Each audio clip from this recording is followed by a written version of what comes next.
Guys, welcome back to another journal entry. That means if this made it on YouTube, I'm on fire. 2 consecutive weeks. This is one of my favorite walks.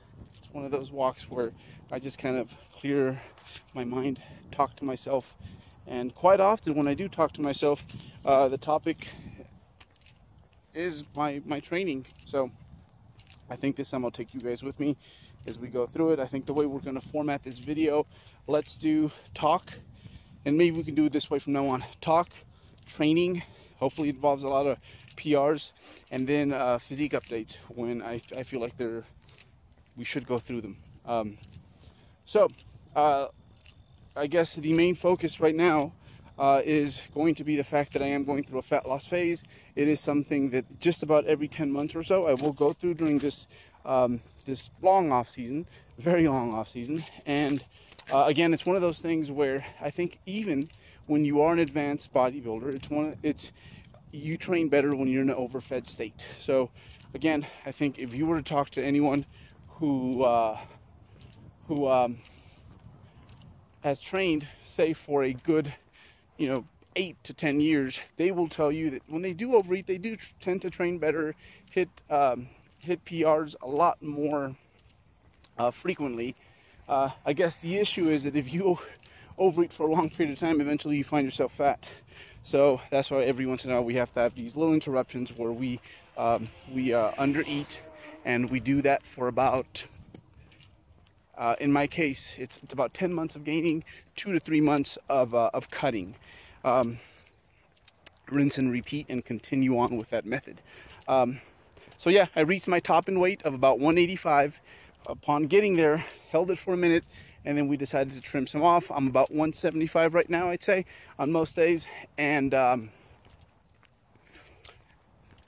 just can't wait to get past this so that I can get back to progressing, investing in my next competitive season.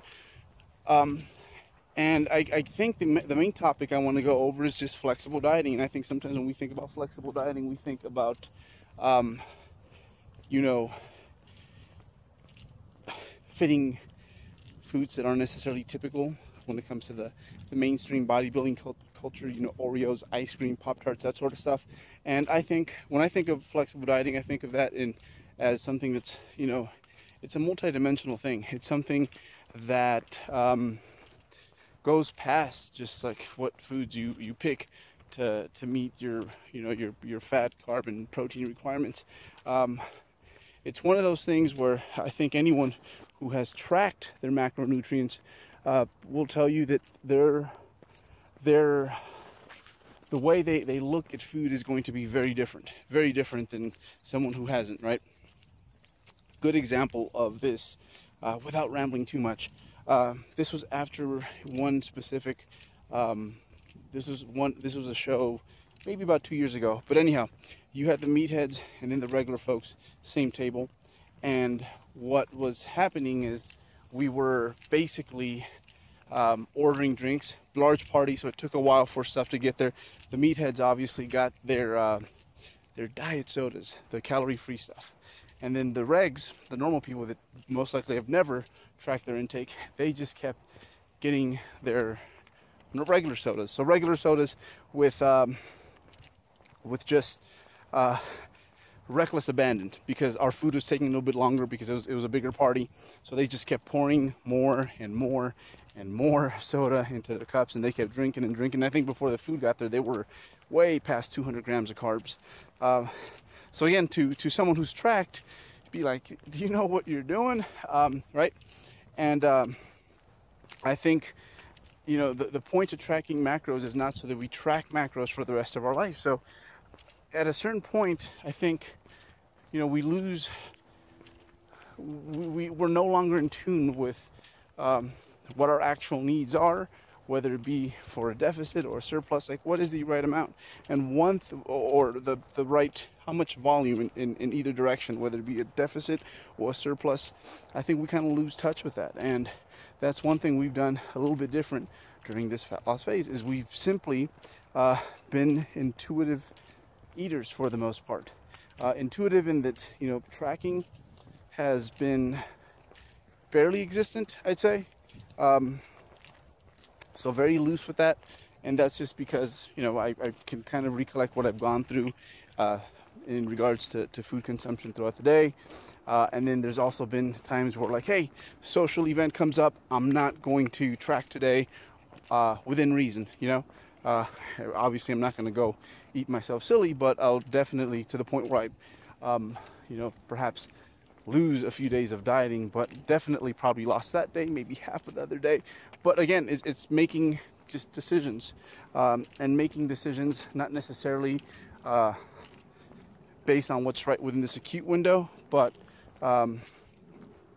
just looking at many different factors, like how my training is going, how I feel today. Do I even feel like dieting today? And I think because of that, it's been one of the most successful cuts. It's been very easy, very straightforward, have yet to really plateau. And I think a lot of that has to do with the fact that we're just very chill and relaxed. So yeah, it's going super well. We're not really tracking, but for the most part, I know right about where I'm at. And again, I think on most days, I'll get anywhere between 180 to 220 protein. I think carbs typically stay just a bit over 300, and then fat, I really don't try to get too much of that unless, you know, I get the phone call from the homie at some point, or the girl, and they're like, hey, let's go eat or something, let's go watch a movie. I'm gonna, I guess, break the diet for that day, but I'm okay with that. So yeah, it's just been that relaxed, but I think because of that, it's been that good, and training has been super productive. So we've been mini cutting without necessarily tracking numbers. We've cheated a few times, if you will. I call it more like making just an adult decision. And yeah, it's been great. It's been wonderful. So that is it. I'll leave it there. Let's get to the training, and then we'll go through a physique update. All right, so per usual, upper body days. Upper body's just a priority, as is, but I guess even more importantly, back is a huge priority. And what ended up happening at this gym, they took my seal row boxes and they put those in the sister gym across the street, which is a CrossFit gym. So they have my seal row boxes, so I've had to switch things over to the hammer strength high row, which again, I think this is one of the best machines ever made. It just does a few things that you really can't do with free weight movements. And one cool thing about this machine is that you can just find it at pretty much any gym. So when I am on the road, hammer strength high row is usually pretty easy to find. This was a PR in regards to not just this weight and reps, but also for the total amount of sets I was able to do with this amount of weight and in that rep range. But again, things are going quite well. Again, upper body, which includes even my weaker body parts. I mean, my stronger body parts, such as delts.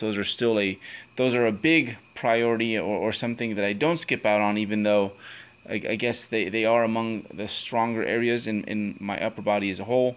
But again, since I don't feel like I have too many things that stand out up there, I make sure that I pay special attention to even those areas that aren't necessarily in need, or in as much need as say my back. But again, things are going really well, and I think given the fact that this is basically the ending of my first gaining phase, my first bulk phase, if you will, I'm just really content with what I was able to cash in on. And to think that I have about 3 or 4 more gaining and then cutting cycles before I have to, or the way I have it scheduled as of now, commit to doing a show, I'm really amped about that. So this one turned out well, and I think the next phase will turn out even better. We're just going to keep doing a whole lot more of the stuff that has been working, which means I'm not going to change a whole lot in regards to, I guess, the basic structure of the training routine, other than hopefully the weights will get heavier over time. So again, since I'm not squatting or deadlifting, this is my lower body machine, or I guess you could say this has been like my squat replacement, the hammer strength iso lateral leg press. Love this leg press. I had been searching for 5 plates, or not 5 plates, but basically a 100-pound plate and then 3 45s for quite a while, which is, yeah, that's 235 per side. And this was the day that it was going to happen. This was my last acclimation set, and I'm like, wow, I think I have it in me today. What I've been doing with my top end movements of late is I've been going Russian bear style, which means I find a rep range. I find my 5 rep max with 1 in the tank for the day, and then I back off based on whatever that was. So sometimes it's higher, sometimes it's lower. Again, all my other work, my volume work is predetermined. I'm using percentages there, but for my strength days, since they really only come around every, I think, it depends on where I am in my training cycle, 7 to 9 days. I auto-regulate those, and that's been working very well. So again, I had been looking for this one for a while, and even though I was in the Dominican Republic not too long ago, I was still able to find my groove on this machine almost right away, about 2 training sessions. And so again, I can't find a lot of my machines when I am somewhere else, which again has been one of the drawbacks to not deadlifting and squatting, because again, you can deadlift and squat almost anywhere you go, even though that's been part of, I guess, the small print when it comes to using machines as your primary movements. You know, sometimes you don't have the stuff you have at home. It's the cool part has been that when I do come back home, it's actually quite easy to get back into the groove. It takes maybe 1 or 2 training sessions, and I'm virtually right back where I started. So that has been quite pleasant. I think at the end it's been an advantage, if anything. So yeah, initially that was kind of hard and stressing, and I didn't know how that was going to affect the long term, but I mean, at this point it really hasn't. It's just that sometimes I want to do the lifts that I've been doing when I am not at home in my own gym. But yeah, big PR. I was really amped and excited about this one. And again, this is going to give you a good idea of why I love this machine. I mean, the range of motion is awesome, and then since you're doing them 1 leg at a time, it's really hard to get that leg press butt wink, and then also it's a little bit more glute and hamstring dominant when you go 1 leg at a time. So the only drawback is that you do start from the bottom position, so it's almost like a deadlift with a leg press. However, I helped myself out with the first one, and then really only count reps after that first eccentric. So that's kind of how I've been combating the fact that, yeah, you start from basically the worst position on this movement. But again, absolutely love this machine, and I think it's going to be quite a while before I do outgrow it, even though I am at the very end of, at least with this sequence of plates. I have a few 100-pound plates at this gym, since a lot of really big dudes go to this gym. So 100-pound plates all over the place. So yeah, I'll virtually never outgrow this machine, at least not anytime soon. But yeah, with the right leg here, you'll be able to see just how awesome the range of motion is, and then just how easy it is to keep a neutral back and keep tension throughout your hips and basically your glute muscles. So yeah, this has been a wonderful addition to my training. So again, a first gaining cycle was completed, and we trimmed off a little bit, and it's been a very flexible mini cut thus far. And again, I think besides the fact that the mini cut's going to allow me to go through another gaining phase, one thing it has definitely done for me is it's confirmed with me that, hey, you've made some progress, dude. So now that I know that what I have been doing has been working, that, hey, I've been getting stronger on all my lifts, and that's manifested in some changes in my physique. I'm definitely very excited to get back on that gain train. So yeah, a lot of leg pressing, a lot more machines than in previous off seasons. At some point, I would love to do a powerlifting meet again, especially with USAPL Nationals, coming up very soon here. I'm definitely I wouldn't mind being on the platform, but I wouldn't say I totally miss it. So very similar to the bodybuilding stage. I definitely see myself there at some point again, but in no rush. I'm just kind of doing my own thing and really enjoying my training. So yeah, the hammer strength isolateral leg press, I use that for the higher tension work, and this leg press here, I think this was 600 pounds, and we're doing like sets of like almost 20, I think. We're using this for our volume work just because I really like this machine for similar reasons. It's very fair. It's a lot less harsh on your back than a leg press on a sled, and it's a leg press that I've been using for years. So I'm gonna use this one for my volume work. So again, there's always something you can do even when you are working around injuries. At this point, I think I'm for the most part healed. It's just that I'm on a roll with these movements, so I don't want to change them up just yet.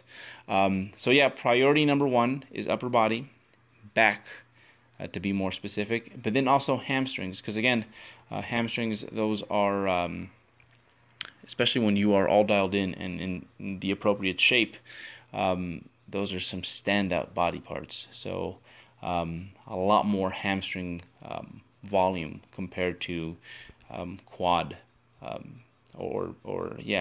Compared to what I'm doing for my quads, and so far so good there too. You can't see it too much in this physique update, but I think once I start eating again, you will be able to notice it a whole lot more. So again, this is what I look like right now. I think I'll get another video in another 2 weeks or so once I'm eating enough carbohydrates for my body, and I think you guys will be able to see in better detail what it is that I'm talking about. But again, for being just really stringy and flat, quite pleased with this. This is so yeah, that was this week in training, 2 weeks in a row. Next week is going to be pretty fun because there's some things that we're doing that are just kind of out of my routine. So look forward to sharing that with you guys. But yeah, that was it for this week, and so far so good.